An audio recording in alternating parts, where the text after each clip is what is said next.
রাধেশ্যাম বন্ধুরা, দেখো আমার হাজবেন্ড বাজার থেকে এটা কি কিনে এনেছে। এটা হচ্ছে মশা মারা ইলেকট্রিক ব্যাট। গরম পড়তে না পড়তেই মশার উপদ্রব খুবই বেড়ে গেছে। আর আমি যে নতুন বাসায় শিফট করেছি সেখানে খুবই মশা, তোমরা ভাবতে পারবে না, প্রচণ্ড মশা এখানে। তো আমার বাচ্চাটা নিয়ে খুব প্রবলেম হচ্ছে। তো আমার হাজবেন্ড এটা বাজার থেকে এনেছে। এটা 150-200-র মধ্যে তোমরা বিভিন্ন কোম্পানির বাজারে পেয়ে যাবে। এটা দুপাশে দুটো ইস্পাতের জালি থাকে আর মাঝখানে একটা প্লাস্টিকের কাঠামো। সুইচটা ওপর দিকে চাপ দিলে আলো জ্বলবে, নিচের দিকে চাপ দিলে অফ থাকবে। আর সুইচটা মাঝখানের দিকে থাকলে বাটনটা চেপে ধরে তখন মশা মারতে হবে।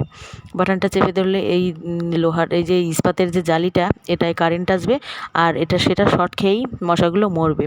তো চলো তোমাদেরকে আমি দেখাই কিভাবে মশা মারতে হয়। আমার হাজবেন্ড তোমাদের মেরে দেখাবে। আর ধূপকাঠি মর্টিনের যে ধোঁয়ায় যে সমস্যা হয় সেটা থেকে এটা অনেক ভালো। এটায় কোনো পরিবেশ দূষণ হয় না। দেখো আমার হাজবেন্ড এখানে মশাগুলোকে মারছে, তোমরা দেখো কীভাবে মারতে হয়। দেখতে পাচ্ছ কীভাবে শব্দ হচ্ছে, ওই ইলেকট্রিক শর্ট খেয়ে মশাগুলো মরছে এবং মশাগুলো পুড়েও যায়।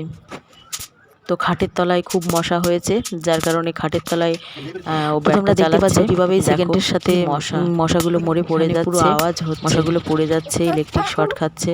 তো এভাবে 2-1 দিন চালালে,